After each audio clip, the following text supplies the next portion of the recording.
क्या ऐसा तो नहीं है कि हम सामाजिक रूप से टुकड़े टुकड़े में बटे हैं? हम अलग अलग पार्टी चला रहे हैं लेकिन सामाजिक कॉमन मुद्दे पे भी एकजुट नहीं हो रहे हैं। इस तरह की राजनीति से किसी को क्या हासिल हो जाने वाला है? ये तमाम बहुजन समाज की पार्टियां आखिर मिनिमम कॉमन एजेंडा बनाकर इनको कॉमन मुद्दों पर एकजुट आने में क्या तकलीफ है? जय भीम, जय भारत, जोहार साथियों। आज आपके सामने आकर बड़ा अच्छा लग रहा है। कुछ बेहद महत्वपूर्ण मुद्दे थे जिस पे बात करनी थी। द्रौपदी मुर्मू जी दिल्ली के एक मंदिर में जाती हैं और उस मंदिर में लकड़ी का एक बैरिकेड आगे डला हुआ, उसके वो पीछे खड़ी हैं। पुजारी लोग मंदिर के अंदर हैं। एक और फोटो डला हुआ उसी दिन का जिसमें देश के रेल मंत्रालय के मंत्री अश्विनी जी वो उसके अंदर खड़े हुए हैं। तो ऐसा क्यों? इसी तरह की सूचनाएं पहले भी मिली थी जब पूर्व राष्ट्रपति रामनाथ कोविंद जी जगन्नाथपुरी या पुष्कर के मंदिर गए तो उनको मंदिर में प्रवेश नहीं करने दिया। मैं पूछना चाहता हूं कि मंदिर में जाने पर अगर दलितों का, आदिवासियों का, पिछड़ों का अपमान होता है तो फिर अपमान कराने के लिए वो क्यों जाते हैं? आम व्यक्ति है, मजदूर है, किसान है तो भी उसी तरह का अपमान, और राष्ट्रपति बन जाए तो भी उसी तरह का अपमान। आज हम देख रहे हैं चाहे डॉक्टर बाबा साहेब अम्बेडकर के परपौत्र प्रकाश अम्बेडकर हो, चाहे बहन मायावती जी हो, चाहे साउथ के बीसी के पार्टी के तृणमूल जी हो, चाहे चंद्रशेखर आजाद हो, चाहे तेजस्वी यादव हो, चाहे अखिलेश यादव हो, या इस तरह के नीतीश जी सहित, स्टालिन जी सहित जितने भी बहुजन समाज के नेता हैं, मैं उन सबसे एक सवाल करना चाहता हूं। इस समाज का एक जिम्मेदार सिपाही होने के नाते, डॉक्टर बाबा साहेब अम्बेडकर जी का एक सिपाही होने के नाते, कि हमारे इतने सारे नेता होने के बावजूद और जनसंख्या में 88% होने के बावजूद हमारे लोगों के हक अधिकार के मुद्दे अभी भी पीछे क्यों हैं? अभी भी हमारी कोई सरकार अगर SC, ST या OBC का रिजर्वेशन उनकी संख्या के अनुरूप बढ़ाने का प्रस्ताव कैबिनेट में पास करती है और विधानसभाओं में पास करती है और उसके बाद राज्यपाल उसको रोक के बैठ जाते हैं, तो देश में राज्यपालों के अंदर इतनी हिम्मत अगर आ रही है तो कहां से आ रही है कि वो देश के संविधान के खिलाफ जाके अपनी मनमर्जी से किसी चीज को कैसे रोक सकते हैं? क्या ऐसा तो नहीं है कि हम सामाजिक रूप से टुकड़े टुकड़े में बटे हैं? हम अलग अलग पार्टी चला रहे हैं लेकिन सामाजिक कॉमन मुद्दे पे भी एकजुट नहीं हो रहे हैं। इस तरह की राजनीति से किसी को क्या हासिल हो जाने वाला है? ये तमाम बहुजन समाज की पार्टियां आखिर मिनिमम कॉमन एजेंडा बनाकर इनको कॉमन मुद्दों पर एकजुट आने में क्या तकलीफ है? क्या प्रॉब्लम है? ये कैसी राजनीति जो समाज को कमजोर होता देखकर समाज पे वोट पर होने वाले उत्पीड़न के खिलाफ भी एकजुट होकर मजबूती से लड़ नहीं सकते? ऐसी राजनीति करने का फायदा क्या है? मुझे डॉक्टर बाबा साहेब अम्बेडकर जी की वो बात याद आती है जब वो कहते हैं कि ये मैं संसद और विधानसभाओं में राजनीति में प्रतिनिधित्व दे रहा हूं, सरकारी नौकरियों में जज, engineer, doctor, collector, professor, scientist सहित तमाम नौकरियों में ऊंचे ऊंचे पद पर जाने का प्रतिनिधित्व दे रहा हूं, तो अकेला मैं अगर ये हजारों साल की गुलामी तोड़ने में कामयाब हुआ तो जिस दिन हमारे समाज के पढ़े लिखे लोग जब विभिन्न ऊंचे ऊंचे पदों पर जाएंगे या राज्यसभा, विधानसभा, लोकसभा के अंदर हमारे लोग जो जाएंगे वो समाज की आवाज बनेंगे। जब वो सारे मिलकर समाज की इस अधिकार की लड़ाई को लड़ेंगे तो समाज को अधिकार सुनिश्चित हो जाएंगे, उनकी रक्षा हो पाएगी, कोई उनको वायलेट नहीं कर पाएगा, कोई हमारे अधिकार को छीन नहीं पाएगा। तो फिर इतने सारे सांसद होने के बावजूद, सैकड़ों सांसद, हजारों विधायक और लाखों ऑफिसर होने के बावजूद भी हमारे समाज के ऊपर होने वाले जुल्म का खत्मा क्यों नहीं हो पा रहा है? वो जुल्म खत्म क्यों नहीं हो पा रहे हैं? कभी 1975 में ट्राइबल सब प्लान बना, 1979 में शेड्यूल कास्ट कंपोनेंट प्लान बना, उसके बावजूद सरकारों की इतनी हिम्मत क्यों है कि इन वर्गों का वोट लेने के बावजूद उनको स्पेशल कंपोनेंट प्लान फंड के हिसाब से उनको प्लान फंड में एलोकेशन नहीं होता, और अगर होता है तो जो नॉन डाइवर्टेबल और नॉन लैप्सेबल होने के बावजूद वो लैप्स कैसे हो जाता है, डाइवर्ट कैसे हो जाता है? उस पर सरकारें संवैधानिक जिम्मेदारी से कैसे बच जाती हैं, और बचने के बाद हमारे सांसद, विधायक, मंत्री क्या करते हैं? क्या उनको इन सारे मुद्दों पर मिलके आवाज नहीं उठानी चाहिए? तो आज आपके बीच आने का मुख्य कारण यही है कि हम लोग, चाहे हमारे लोग किसी भी पार्टी में हो, लेकिन क्या सामाजिक मुद्दों पर, कॉमन मुद्दों पर क्या वो सारे मिलके आवाज नहीं उठा सकते? आखिर ऐसी कौन सी मजबूरी है?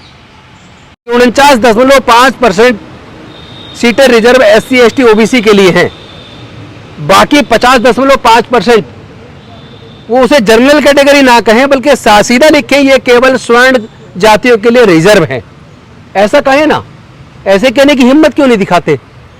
तो ये इस तरीके से धोखा हमारे लोगों के साथ हो रहा है। तो मैंने सोचा आज आप सबके साथ बात करूं, और आज यही से एक एजेंडा हम लोग सेट करें और पूरे देश में एक अभियान चलाकर पूरे बहुजन पार्टियों को, दलित, पिछड़े, आदिवासियों को, उनके नेताओं को कम से कम इस बात के लिए हम लोग बाध्य करें कि सामाजिक मुद्दों पर आपके अंदर एकजुटता क्यों नहीं? सामाजिक मुद्दों को आप मिलकर क्यों नहीं उठा सकते? आपको क्या प्रॉब्लम है? कौन सी राजनीति इसके आड़े आती है?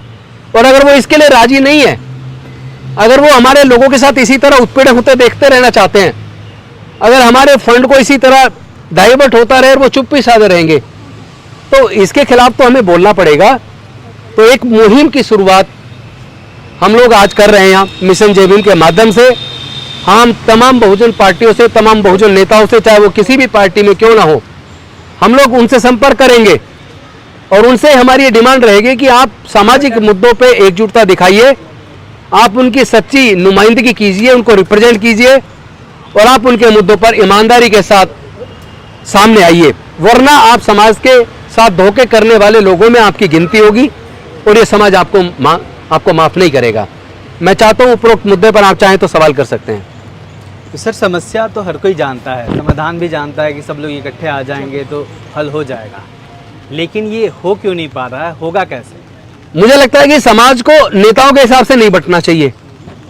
समाज को सामाजिक मुद्दे पर मिलके नेताओं को प्रेशराइज करना चाहिए कि आप इन मुद्दों पे या तो समाज साथ आए, और जो राजनेता सामाजिक मुद्दों पे एक साथ आने को तैयार नहीं है उसको बायकॉट करना चाहिए समाज को। फिर तो नेताओं की बजाय जो समाज है उसके बीच में जाके काम करना ज्यादा जरूरी है। निश्चित तौर पे समाज के साथ सामने जाके काम करना पड़ेगा, और हमने संकल्प किया है पूरे देश में जाकर, इस पूरे बहुजन समाज के बीच जाके हम लोग काम करेंगे, गांव-गांव में नुक्कड़ मीटिंगें लेंगे और पूरे समाज को एकजुट करके इसके लिए तैयार करेंगे कि आपको अपने हक की लड़ाई लड़नी पड़ेगी। चूंकि हमारे रिप्रेजेंटेटिव, हमारे ट्रू रिप्रेजेंटेटिव नहीं है, वो हमारी आवाज संसद और विधानसभा में नहीं बन पा रहे हैं, तो इसलिए ऐसे लोगों को सबक सिखाने के लिए समाज को जागरूक करके इतना मजबूती से एकजुट करना पड़ेगा ताकि हमारे राजनेता मजबूर हो जाएं।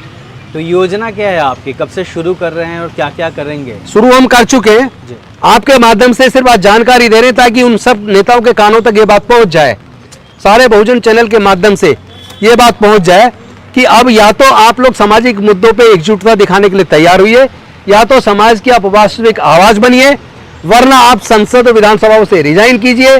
भविष्य में अगर आपको चुनाव लड़ना है तो आपको उनकी आवाज बनना पड़ेगा, और जो उनकी आवाज बनने को तैयार नहीं है, जो उनके मुद्दों को उठाने को तैयार नहीं है, जो समाजद्रोही बनना चाहते हैं, अब उनको आइडेंटिफाई करके एक्सपोज करेंगे और समाज के सामने उनका चेहरा ओपन करेंगे। गठबंधन पर क्या राय है आपको? देखिए, ये मेरा स्पष्ट मत है, पूरे देश का वो पॉलिटिकल पार्टी और वो नेता जो डॉक्टर बाबा साहब अम्बेडकर के बनाए संविधान में आस्था रखते हैं, जो देश की एकता, अखंडता को अक्षुण्ण रखना चाहते हैं, जो देश के सार्वजनिक उपक्रम जिस तरह बेचे जा रहे हैं और जिस तरह देश के अंदर नफरत का वातावरण पैदा किया जा रहा है, जिस तरह धर्म के नाम पे उन्माद बढ़ाया जा रहा है, जिस तरह जातिगत उत्पीड़न की घटनाएं बढ़ रही है और उस पर राजनीतिक चुप्पी है, ऐसे में इस संविधान की रक्षा के लिए और देश के लोकतंत्र को बचाने के लिए विपक्ष को एकजुट होना ही पड़ेगा, और उस विपक्ष की एकजुटता में भी दलित, पिछड़े, आदिवासियों की हिस्सेदारी सुनिश्चित करनी होगी। इसमें बाधा बनेगा, इस एकजुटता में जो बाधा बनेगा उसको एक्सपोज किया जाएगा, और ऐसे लोगों को जनता के सामने एक्सपोज करके ऐसे लोगों की दुकानदारी को बंद करना पड़ेगा। सर, विपक्षी एकता की बात हुई तो कर्नाटक में बीएसपी को इनवाइट नहीं किया गया शपथ ग्रहण समारोह में। पटना में पिछड़ों के हाथ में है, नीतीश कुमार लीड कर रहे थे, तेजस्वी लीड कर रहे थे, वहाँ भी पे बीएसपी को बुलाया। मैं एक बात स्पष्ट कर देना चाहता हूँ सारे विपक्ष को, इन विपक्षी पार्टियों को देश के जितनी भी पार्टी है, चाहे वो बहुजन समाज पार्टी हो, चाहे वो बहुजन अगाड़ी हो, चाहे वो भीम आर्मी हो, चाहे दूसरी इनकी पार्टियां जितनी बनी हैं, इन सब को भी एकजुट करने की जरूरत है। क्योंकि यहां अगर आप भागीदारी सुनिश्चित अपने अंदर भी नहीं करते एससी और एसटी की, तो भी एकजुटता किसी काम की नहीं रहेगी। फिर समाज के साथ, देश के साथ धोखा हो जाएगा। संविधान की सुरक्षा और देश के लोकतंत्र की सुरक्षा तभी सुनिश्चित होगी जब दलित, आदिवासी और पिछड़े वर्ग और माइनॉरिटीज के भी हक अधिकार को सुरक्षित करने के लिए सभी पार्टी अपने एजेंडे में सामाजिक न्याय को शामिल करेंगी। जो राजनीतिक पार्टी सामाजिक न्याय के एजेंडे को अपने घोषणा पत्र में शामिल, अपने एजेंडे में शामिल नहीं करती हैं, ऐसी पार्टियों को भी समय आने पर अब एक्सपोज करके ऐसे लोगों से दूरी बनाने का समय आ गया है। क्या शेड्यूल कास्ट, शेड्यूल ट्राइब, ये दोनों कम्युनिटी सबसे ज़्यादा विक्टिमाइज सोसाइटी है, क्या इनको भी एक अपना, जो तमाम शेड्यूल कास्ट लीडरशिप वाली पार्टियां हैं, उनको एक अपना फ्रंट बनाना चाहिए? चाहे निश्चित तौर पर बनाना चाहिए। अगर ये राजनीतिक पार्टियों की एकता सुनिश्चित करनी है और सुनिश्चित होने में अपनी हिस्सेदारी सुनिश्चित करनी है, तो देश की जो दलित, आदिवासी पार्टियां हैं, जिनका सबसे ज़्यादा शोषण होता है, जिनकी सबसे ज़्यादा हकमारी होती है और जितना प्राइवेटाइजेशन का जितना नुकसान उनको झेलना पड़ रहा है, मुझे लगता है उसमें उनका एजेंडा बेस एकजुटता उनकी भी होना बेहद जरूरी है। और उसमें जो बाधा बनेंगे उनको भी एक्सपोज करना होगा। ये सुनिश्चित करना पड़ेगा कि देश को अगर बचाना है, देश के प्रजातंत्र को बचाना है, तो हमें सारे मुद्दों पर और खास तौर पर दलित, पिछड़े, आदिवासी और अल्पसंख्यक लोगों के हक अधिकार को सुनिश्चित करने के लिए ये एकजुटता बहुत जरूरी है। और संविधान बचेगा तो देश का लोकतंत्र बचेगा, लोकतंत्र बचेगा तो ये सारी पॉलिटिकल पार्टी बचेंगी, वरना शायद भविष्य में चुनाव भी ना हो। शुक्रिया। जय भीम।